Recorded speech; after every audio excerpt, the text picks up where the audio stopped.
Hello, everyone. Welcome to incorporating the cost of electronic systems in your product development process. My name is Stephanie Mills. I am a technical consultant at A Priori. I am joined by my fellow technical consultant, Erin Galway. Today, we're going to cover electronics assemblies, evaluate a sourcing analysis, update you on our PCB developments, and answer your questions. Electronics are a little bit of a different animal because we typically don't have 3D CAD models for our wire harness and PCBA elements. Often we may have a form fit function representative to check those necessities in our next higher assembly, but often we do not have the modeling down to the granular level of each component, which these electronic systems are made up of. Typically more than 50% of a wire harness and PCBA are the different components that go into it, 50% of the cost. And they're created by bills of material of these elements. So when we go to look at the cost of the PCBA and wire harness, we have to look at the cost of the components themselves to procure them, and then the cost to assemble those together into the wire harness or PCBA. Given the lack of 3D CAD models representing this, we leverage the BOM that drives this information, and we use that in A Priori, and we are able to import that and provide you with that information. But they are typically difficult to manage in any system because of the bill of material structure and the component purchase requirement. So it's important to note this, especially given the immense spend on electronics. PCB and PCBA spend was $63.4 billion in 2019, and it's projected to be $44.6 billion worldwide in 2024. Given that significant amount of spend, let's dive into how we can leverage A Priori to capitalize on some savings and be able to invest that back in to more and more designs. So a sourcing analysis. Let's say I receive a response back from my EMS. What do I do next? Received an RFP with my wire harness and PCBA cost breakdowns, different regions, different volumes, perhaps. How do I know that those are the costs that I should be paying, or if there's opportunity there?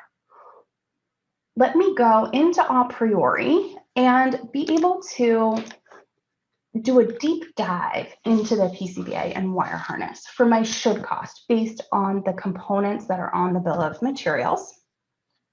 And then let me evaluate some more scenarios around those of different regions, different sizes, as well as for my EMS, perhaps selecting their machines, their region, be able to dial into that and perform some analysis to compare those different situations.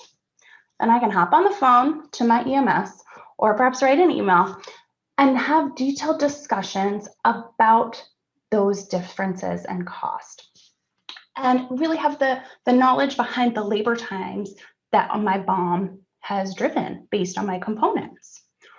Now I'm going to dive into a demonstration here. I have pre-recorded this and will be narrating accordingly. So let me just get this started here as we go through. So let's say I do want to incorporate a PCBA or wire harness into my higher assembly. Perhaps I have a new car that I'm designing. I don't have the wires and the PCBAs modeled in here. Server rack assembly.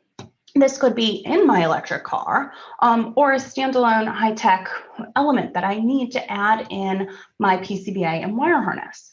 I've gone into A Priori and I've already modeled the assemblies, the metal and plastic devices here. I know the cost and price for those elements, but I want to add in my wire harness and PCBA that live within these assemblies too, so that I can roll up the entire package and make an overall analysis of my full system here. So I want to go ahead and first look at my wire harness, right? So let's go ahead. We're going to look at my wire harness BOM and what we use to cost in a priori from a wire harness perspective. Here we go. So my wire harness BOM has a few key elements that are required to be able to cost a wire harness. I have to have my parts, my manufacturer and manufacturer part number. I also for wire harness have the wire length and gauge and color. And all of those discrete elements that are on my wire harness drawing, like the lengths and colors, I import onto my wire harness BOM. So here's an example of that, a bill of materials that we would import into a priori. So I've gone ahead and I've imported that wire harness into a priori already. Here is my scenario for that specific wire harness. And I can look at the individual parts here that go into the wire harness and dive into the discrete cost of each subcomponent. And then I can also look overall at my assembly time. So I can look at the wire termination time that's required based off of the number of wires, my BOM, number of splices, similar, the different connector assembly processes, the harness layout. I'm able to dive into each of those details and glean information that I can go and discuss with my EMS regarding the times that they're expecting it to take to build this wire harness assembly. After I finish my deep dive into the wire harness, I can go and add it to my assembly here. So I'm going to go and add my wire harness to my server rack. And by doing so, my cost changes for my server rack, and it includes the cost of the wire harness itself. So now I can make analyses of the whole assembly, including the wire harness. I may not have it modeled in the 3D CAD, but I do have all the elements, the critical cost elements captured. And that helps me to make those negotiations and discussions with my EMS. I can also dive into PCBA. So let's go full depth into a PCBA analysis. Here's a bill of materials, just flashed by quickly on the screen, but it's very similar to wire harness, where we have the manufacturer part number. I'm going to open PCBA costing and click on collect component data, which launches our electronic data collection tool. So this is the platform that integrates with Silicon Expert. I know Julie had mentioned it in her product roadmap session earlier today. And this is our awesome tool where we're able to pull in technical and cost data right from Silicon Expert that you can leverage in costing and a priori. So based on the component attributes of pin count, mount type, and different costs, we can drive the labor and cost roll up in your PCBA or wire harness. So we can go and we can pull in the PCBA BOM that we showed, pull that in to a priori, pull that into the EDC tool, pardon me, and then click on upload PCBA to glean the information from Silicon Expert here. So on this example, I have 16 parts that have action needed, and 48 of my parts were exact matches. So we'll dive into those parts that have action needed. Those are the parts that may have partial information, so may be missing mount type or pin count, but did have a match within a priori. There are also cases like this here where there are multiple parts that we found that are acceptable. This could be where we have part manufacturer listed maybe as TI and Texas Instruments. We can look here, like in this example, as one of them, where based on the slightly different naming convention, although it is the same manufacturer, we can pick a different option. So one can go through and resolve these additional matches in a priori and resolve those, pardon me, in the EDC tool. We can also look at parts that have incomplete data. So in this example here, we're missing the pin count and cost for this component. In EDC, I can go and edit this component. You can see in the description that it's 8 pins, or I could have looked at the PDF or pulled up the part drawing myself. I can add in the 8 pins and add in the cost for this connector, save it, and that data will now be on my BOM when I export it from the EDC tool. I can continue to resolve through each of the action needed items, or I can leverage the a priori defaults based on the Silicon Expert category. So if there is data missing, if a pin count is missing, mount type or cost, if there's been a match in Silicon Expert, we can leverage that data in our VPE to be able to pull in an expected cost. So let me go, I exported my BOM from EDC, and I'm going to go and pull that in to a priori. Now I'm going to import my BOM that I exported from EDC with the Silicon Expert data. And I will give it a unique scenario for this situation. And then I can really dive in to my most important piece for negotiations, my cost and source information. I can run different scenarios based on the information on my bill of materials, against my component library, and against my EMS expectations to be able to look at those different scenarios side by side very quickly. I can also leverage the physical data information from the VPE tool. So this is where there's been a match within Silicon Expert, but it may be incomplete. I can fill in those gaps with the defaults of pin count, mount type, and cost that are in the tool. I then proceed to select my production inputs as I would in my typical cost guide for any component within a priori. For PCBA, currently, we do require you to enter in the length, width, and a side count for the PCB itself. We do plan to have improvements to incorporate that from our PCB, but more details on that later in our coming attractions. Continue to add in some panelization. And then we have a new feature to disable pop-up notifications when costing. So by default, you will not see pop-up notifications from PCBA and wire harness. If you do want to see those detailed messages, you may click on the box to enable them. They are more prescriptive now, and they are also available after you cost your PCBA and wire harness. You may look at them in your messages window. You'll be able to see them and drive to resolution of any costing failures you may have had. In addition to those main inputs, we'll add a few secondary inputs for this example, a couple of labels, some functional tests, as well as conformal code.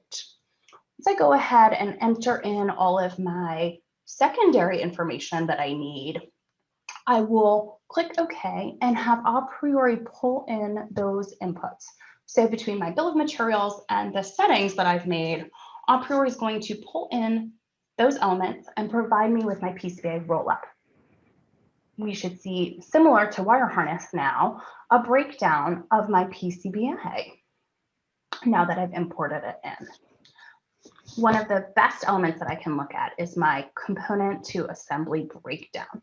So here I have a breakdown for this assembly of my component to assembly cost, and I can look at this for each situation as well, my component library, my BOM, my supplier. And then I can dive into the details. So I have all the components as I had in wire harness listed out in the bottom, and then the assembly details towards the top. I can drive into those specifically through our formula dependencies most discreetly to see the cost elements, but can overall see the different prep, surface mount, and test buckets that I may be being charged by my EMS. Looking at those, I can see, for example, with auto placement for my surface mount devices, there are about 400 parts on this bill of materials that need to be placed. So based on the rate of deposition of the machine and the number of machines in my SMT line, I'm able to accurately assess how much time is required for that process. The machine, perhaps I changed the machine based on my EMS for a few different scenarios, and I'm able to glean those details and understand what is happening within my PCBA for my cost. Once I've finished rolling up my costs and diving into the details, I can go and add that back in to my server rack and see that my cost now includes my PCBA. I also have my wire harness here, and I can take my full up assembly and drive further, including my electronics elements. Thanks very much for that, Stephanie. I just have a quick question for you. I have had some customers that have had a bit of trouble getting good match results on EDC. I was wondering if you could tell us what we've been doing to improve that. Absolutely, absolutely, Erin. We understood that as well. We heard that from our customers. I know I did too. And so from the EDC tool, we're able to expand upon our algorithm to search the Silicon Expert tool. Initially, we were searching for an exact match of manufacturer part number. We're able to expand upon that to look at the manufacturer part number by itself, without the manufacturer, also part of the manufacturer part number. So like the beginning of it, oftentimes there may be a suffix like tape and reel, TR, for example, or a tray designation that were kind of limiting the amount of matches we were getting back between our BOMs manufacturer and what was in the Silicon Expert database. So expanding on those and being able to make better matches immediately and also offer more partial matches based on multiple options available. We're now 84% immediately costable right out of the box with the partial data, and then to 99% if you include your multiple matches. So we're at 99% hit rate, up about 40% from when this first released just over a year ago when we were in Chicago. So we've done a lot of work. Thanks, Stephanie. Yeah, thank you, Erin. And I think that segues well into closing the loop on our supplier discussion. Pardon me. Our supplier analysis discussion, not analyzing our suppliers.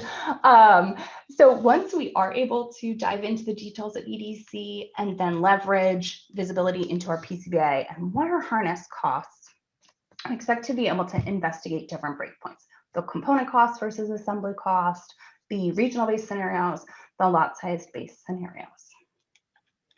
The one element, and I alluded to it a little bit earlier, and I know Julie prefaced it in her product roadmap discussion as well, is our exciting development to share with you on the PCB fabrication.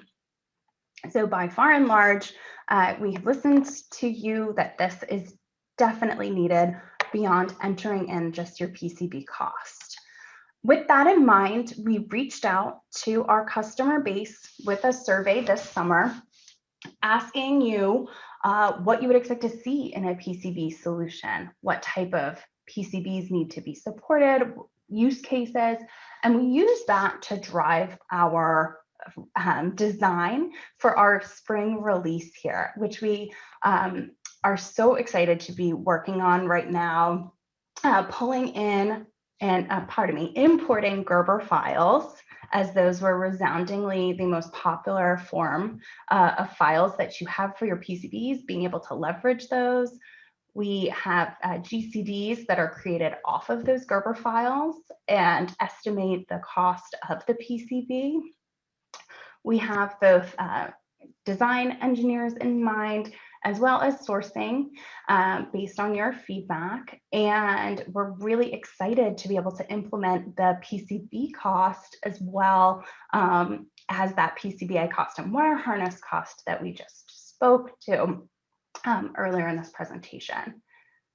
Further upon having the Gerber file, we'll be able to leverage those elements. As we saw, costing PCBA, there are key elements we pull in right now manually that we expect to be able to automate in the future by leveraging the inputs that we're getting from the Gerber file. If you have Gerber files that you would like to share with us, call to action to share those with our team to be able to test as we roll this out. We're really excited to share this in the early spring. So with that being said, I think we have a little bit of time for questions. Erin, are there any questions from the viewers right now? Yes, I have a couple of questions for you, Stephanie. So the first one I have here is that Silicon Expert doesn't provide volume-based pricing for components, only minimum and average pricing. Which one does a priori use? So that can depend on your BOM loader mapping. You're able to select if you use your minimum cost or your average cost when you define your BOM loader mapping in a priori. I recommend for a supplier analysis to take that minimum cost as the best starting point to be able to leverage that and work up from there. Thanks, Stephanie. And then for components that we don't have prices for in Silicon Export or we can't get a match for, can you provide some details on how customers can manage those components? Sure. So there are a couple of options. Often, if you have components that are specific, not commercial off-the-shelf parts, but are specific to you and your product that are built specifically for you, maybe with a specific part number, we recommend to include that in your component library as a database of your parts. Alternatively, you can add that directly to a bill of materials and include the unit cost on your bill of materials directly. Thank you. For PCBAs, then, can we directly import component data, placement, bare board details, etc., from a layout tool such as Mentor, or is that something we have planned for the future? So right now we do not have the direct integration planned, but we do plan to import from the files exported from Mentor, Altium, Zukin. We will be able to pull in those, and Cadence, Allegro, pardon me, the last one there. I'll be able to pull in the exported Gerber files from those systems and pull them into the PCB estimate. So direct integration would be a further element that we need to look into. Thanks. Is there any work, planned to add in new machines, particularly machines that would accept larger panel sizes for PCBA than what's currently in our libraries? We can absolutely look into that. I know there have been some requests for additional machines. Wasn't aware specifically of the larger size, but we'll look into that. We are looking to improve our PCBA wire harness modules as we release the PCB, be able to leverage PCB into PCBA and continuously improve to offer more compatibility across different designs. So that's good to know. And then just what is the expected processing time for a cost analysis for PCBA of around 500 components in the BOM? What kind of time can we expect for costing? So around 500 components would run, it takes a few minutes in the EDC tool to run, and then depending on your secondary processes that you may need to add, we'd expect a 500 BOM, and this does vary based on your connection to the database. I would say it's typically around a 15-minute process to import those, but it can vary based on your connection and your computer settings. We have seen some variability there, but we can work with you to optimize that. Great. And finally, just for users that are working on maybe an older version of PCBA or wire harness that would maybe like to get access to some of this new functionality, would you be able to let us know the steps for them to be able to do that? Sure, absolutely. So there are a couple of different options there. For the EDC tool specifically, users would need to upgrade to a priori 19112 if they weren't already there. EDC, the continuations, the improvements we've made are readily available no matter what version you have that has access to EDC. So you can be on that version and access EDC. However, our latest version that includes the disabling of pop-up notifications, as well as some improvements to our processes and process time, are leveraging the 20.1, our newest release, our newest AP Pro release would be required for those elements, as it included updates to our core infrastructure. So to be able to leverage that, you do need to upgrade to that latest version. That's great. Thanks very much, Stephanie. Wonderful. Those are some awesome questions. And just want to thank you for attending this session. If you're interested in digging deeper, please feel free to reach out